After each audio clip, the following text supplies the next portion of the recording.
ind på arbejdsmarkedet for dem, det med såkaldt løntilskud fra kommunen. Alligevel vælger de fleste kommuner en mindre effektiv løsning med praktikforløb. Skal du lave en opdatering? Ja. For et år siden var Mahmoud Mansour i Syriens hovedstad Damaskus. Kan du skrive i? Nu hjælper han sin kollega med at opdatere en computer i Svendborg. Makroene virker. Ja. Han er 24 år og flygtet fra Syrien på grund af borgerkrigen. Og i snart 3 måneder har han været ansat i den danske IT-virksomhed Danoffice. Jeg er meget glad for at have arbejdet og arbejder sammen med mine kollegaer og som dansker. Odense Kommune har valgt at give ham løntilskud. Hej Morten.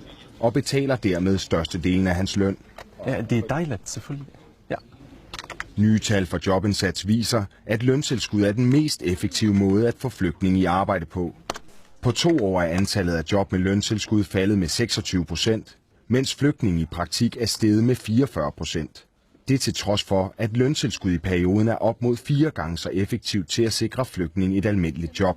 Ifølge en ekspert er der ikke den store forskel på, hvad de 2 løsninger koster for kommunerne.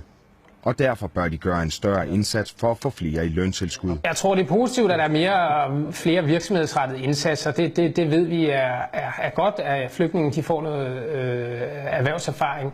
Men selvfølgelig vil det være endnu mere gavnligt, hvis der var flere løntilskud, fordi det umiddelbart er mest effektivt.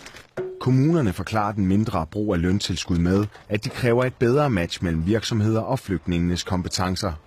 Løntilskud virker kun, hvis de borgere, der skal i et løntilskudsjob, er parate til det. Hvis der er behov for noget andet, så er det det, der er mest effektivt. Så vi går efter de værktøjer, der virker bedst. Hej.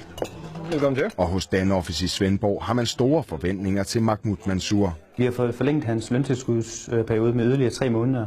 Og så er vores mål og håb, som vil være lige fra starten, at han til den tid vil kunne blive ansat på almindelige betingelser. Og Mahmoud Mansour krydser fingre. Jeg håber, at jeg arbejder her efter løntilskud,